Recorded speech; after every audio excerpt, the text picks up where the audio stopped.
On va aller retrouver Linda Langevin, médium, qui fait une chronique avec moi chaque mois dans l'émission. Allô, Linda? Bonjour, Annick. Linda, aujourd'hui, on aborde un sujet qui est le fun. C'est un sujet en lien avec les dessins d'enfants, parce que les dessins d'enfants, ça veut dire beaucoup de choses, Linda.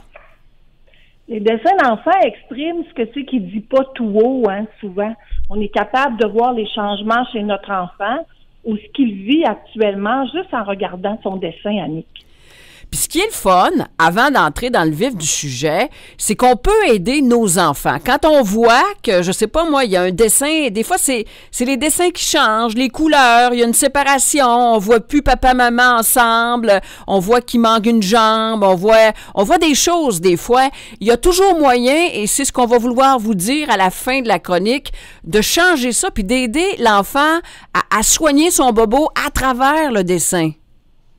Oui, j'aime ça que tu dis ça, Annick, parce que ça veut dire que même en lisant, on voit un peu ce que vit notre enfant, mais aussi on va pouvoir, à la fin de la chronique, parler de ce qu'on peut faire rajouter sur le dessin de l'enfant. Tu devrais dessiner ça pour aider l'enfant à guérir certaines affaires qu'il vit à l'intérieur de lui. Absolument.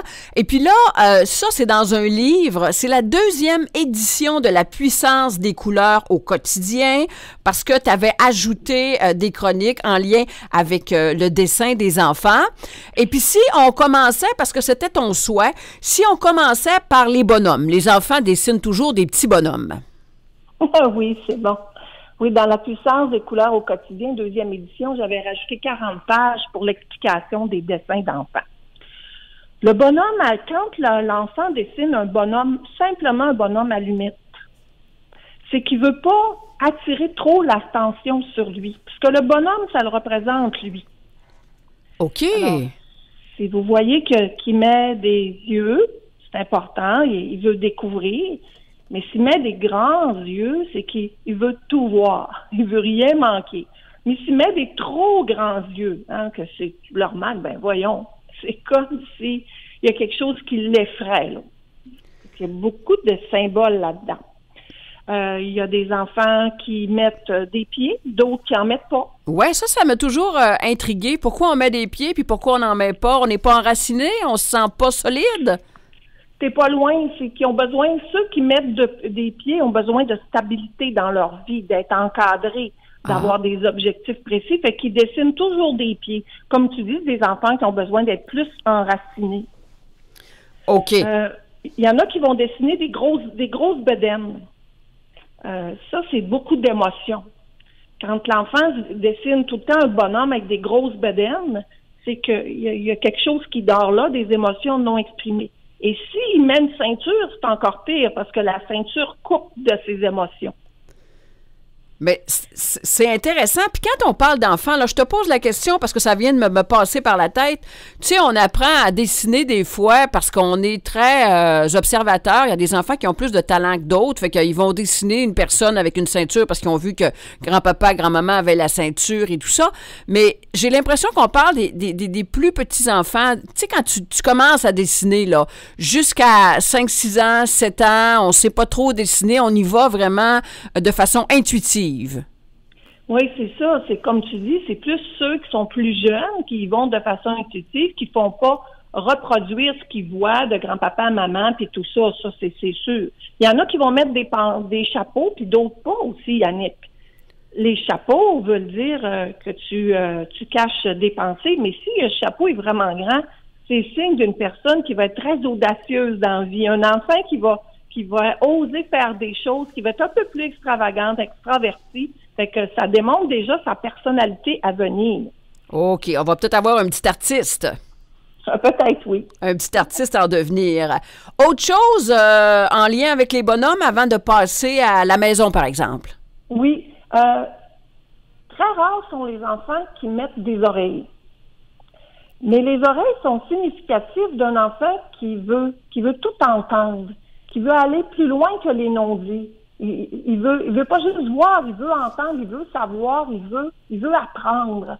Alors, plus les oreilles sont grandes, et plus ça nous montre que l'enfant il est prêt à avoir du nouveau matériel, d'entendre de nouvelles choses. Alors ça nous dit ça. C'est un enfant qui est curieux. Il y a les bras, si les enfants mettent beaucoup d'accessoires, c'est qu'ils sont plus, comme on a dit tantôt, extravertis aussi. OK. Maintenant, si on passait à la maison, parce que tous les enfants dessinent des maisons. Souvent, on dessine notre maison avec des bonhommes pour dire que papa, maman est dans telle maison. On est tous ensemble ou on n'est pas ensemble. Quand il y a une chicane, on les voit séparés. C'est intéressant, la maison. La maison, ça représente le côté soit qui est émotif ou rationnel. Si votre enfant fait une grande maison qui est vraiment grande, ça montre un enfant plus émotif. Alors que si plus petit, carré, ça représente un enfant dans sa personnalité qui est rationnelle. Plus il y a des fenêtres, plus il y a de la curiosité. Plus il est prêt au changement. Il y a de l'ouverture. Par contre, si les fenêtres sont toujours très carrées, ben il est moins disponible au changement. Des volets fermés. Des volets, c'est l'ouverture. Mais s'ils sont fermés, ou que la fenêtre est noircie, il y a peut-être un peu plus de peur, d'anxiété chez cet enfant-là. Mais l'important, c'est la cheminée. Oui, la cheminée. La cheminée, c'est sa façon de... Comment on dit ça? C'est de s'exprimer. Tu sais, quand on a trop d'émotions, là, trop d'émotions à déverser. Là. Je ne le sais pas moi non plus, mais je vais y penser, Linda. Mais je pense que les gens l'ont compris. Oui, un trop-plein d'émotions. S'il y a une petite cheminée, au moins, ça montre que l'enfant a une capacité de faire sortir son trop-plein, que ce soit des colères, des peurs ou même des joies. Et s'il y a de la fumée, c'est encore mieux. Parce que la fumée indique qu'actuellement, il est capable de faire sortir ça facilement. Il faut toujours retenir qu'il y a un principe dans le dessin. Tu devais connaître ça parce que tu avais suivi des cours. Tout ce qui se passe vers la droite, c'est vers l'avenir. Alors, si, mettons, vous voyez que la cheminée, la fumée sort vers la droite, c'est peut-être des peurs qu'il fait sortir par rapport à son avenir. Si c'est à gauche, qui a toujours rapport au passé, c'est peut-être des peurs de ce qu'il vit actuellement ou de ce qu'il a déjà vécu. Des peurs du passé. Puis là, on parle de cheminée, on parle de maison. Des fois, je vois des enfants qui vont faire les personnages, hein, papa, maman, grand-papa, grand-maman. Ils vont faire ça plus petit que la maison. Puis il y en a d'autres qui vont faire une maison avec les personnages plus grands que la maison. Ça m'a toujours intriguée. Bien, plus qu'il y a de personnages puis qui prennent de place, plus que ces enfants-là ont besoin d'interaction avec les autres puis de présence. Alors que les autres, que c'est la maison qui est vraiment grande par rapport aux personnages, ils ont plus besoin de se retrouver. Intériorité. Ils ont plus besoin d'assises puis d'enracinement. Ils ont moins besoin d'avoir plein de monde alentour d'eux. OK, on va dire que c'est des enfants introvertis. Oui, plus introvertis qui ont moins besoin d'avoir plein de monde puis de la foule alentour d'eux autres. Il faut surveiller... Tantôt, on va parler d'un arbre, là, mais il faut surveiller les couleurs que les enfants mettent dans leur dessin. Oui, puis des fois, il y a un petit peu de tout. Ben, ça attire pas très notre attention, mais il y en a d'autres c'est très appuyé dans le bleu, qui montre un enfant qui est sensible, émotif, qui a besoin de s'exprimer. Le vert, qui est un enfant qui est plus souple et intuitif, qui est plus calme. Le rouge, qui est un enfant plus hyperactif, énergique, qui peut des fois avoir des petites colères à exprimer. Le jaune, qui est de la sagesse puis des connaissances. J'ai un petit garçon Félix, qui avait peint un dessin qui était tout en jaune. Et c'est vraiment un petit garçon qui est plus sage que les autres, qui est plus observateur. Et puis, quand ils mettent toute la même couleur, Annick, ça veut dire qu'ils veulent, mettons, attirer plus l'attention sur l'image que sur la couleur qu'ils vont mettre. Mais ça montrait vraiment sa grande sagesse, puis ça lui ressemble, Félix. Ah, ben c'est bien ça. C'est un livre à se procurer, absolument. Donc, les couleurs qu'ils mettent, si on regarde ça, on va repasser à un autre sujet, mais c'est toujours dans le dessin, là. Un arbre, on fait souvent ça quand on est tout petit. Oui. Plus le tronc est large, plus l'enfant est en santé. Plus il met des racines ou des bases de son arbre, plus il refait ses énergies facilement. J'espère que le monde a pris des notes. Ils vont pouvoir l'entendre sur le podcast, puis aussi acheter ton livre aussi, qui est La puissance des couleurs au quotidien, mais la 2e édition, trompez-vous pas. Oui, c'est ça. Le tronc, là, qui est très, très mince, là, c'est une santé un peu plus fragile, Annick, ça. OK. Le tronc qui est en V, en forme de V, en plus une insécurité affective qu'il faudra aller combler. Et ce qui m'épate, c'est la hauteur qu'ils mettent de leur arbre. Plus l'arbre est haut, d'abord, c'est la perception qu'il y a de lui par rapport à sa famille. Alors, plus je mets mon arbre haut, plus je perçois que j'aurais besoin d'importance dans ma famille ou je me vois important dans ma famille. Ah, comme c'est intéressant. Les feuilles, c'est son imagination. Le soleil, les fleurs, c'est besoin de plaire puis d'être vu. Fait que tout est important là-dedans. Il peut avoir beaucoup de traits sur son arbre, des traits verticales ou horizontales. C'est un peu des blessures, des cicatrices. Ben, il y a des, tu sais, les enfants, ils dessinent des arbres avec des branches, des fois des drôles de troncs. Moi, je dessinais des pommiers. Il n'y avait pas de pommiers nécessairement chez nous. Il y en avait chez ma grand-mère, mais je dessinais des pommiers. Je trouvais ça beau. C'était beau, c'était doux, puis c'est ton besoin de plaire aussi qui était déjà là dans toi. Puis plus il y a de branches, plus il y a de talent. Plus il y a confiance en ses talents, plus il prend sa place dans la vie. Je te dis, tout est important dans les petits détails.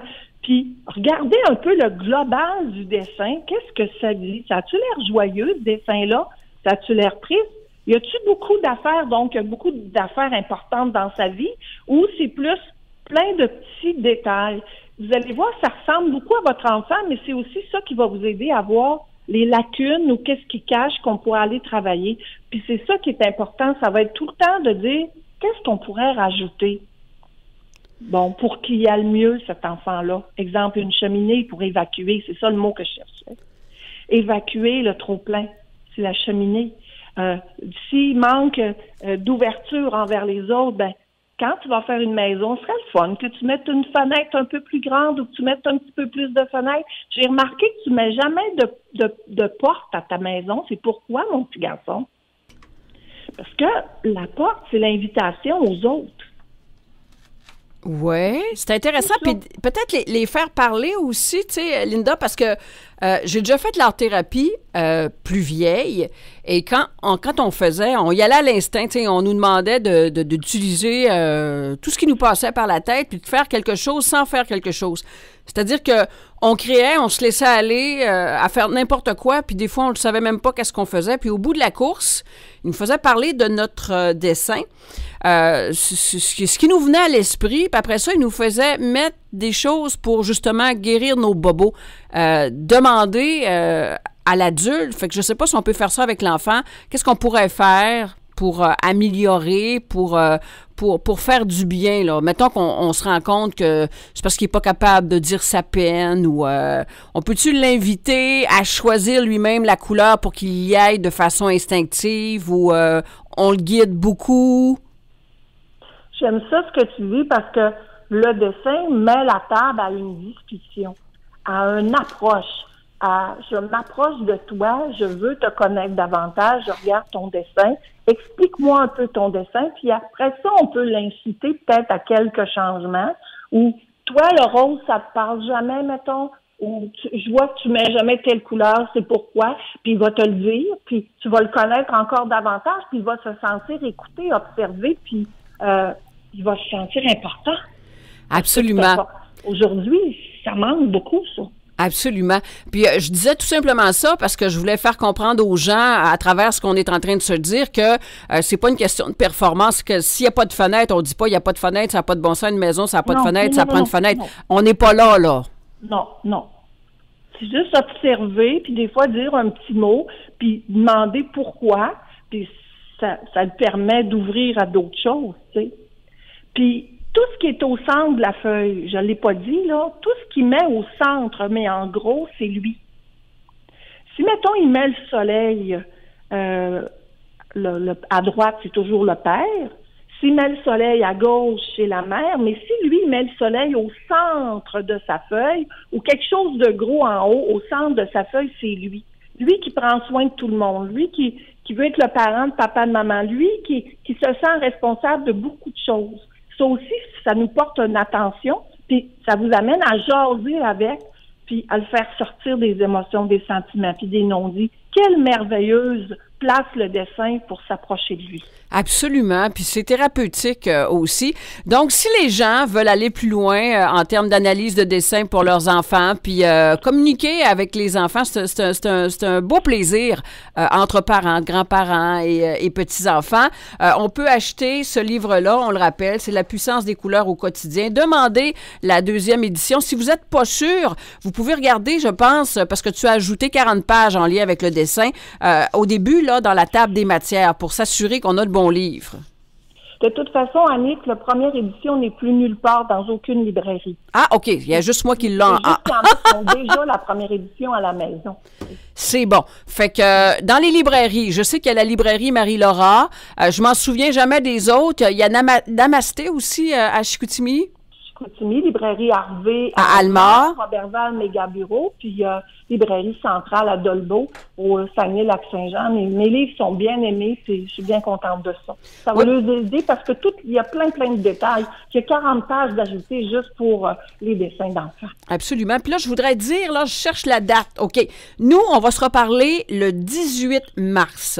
Et le sujet qu'on avait, s'il ne change pas, c'était le lâcher-prise. Tout un sujet, Annick. On va se faire plaisir. Absolument. Fait qu'on se donne rendez-vous le 18 mars à 10h10. Ça va, Linda? Merci beaucoup, Annick, pour avoir accueilli ces couleurs, le dessin ce matin. Absolument. Merci beaucoup. Je te souhaite un bon week-end, Linda. Bonne journée. Bye-bye. Il est 10h28.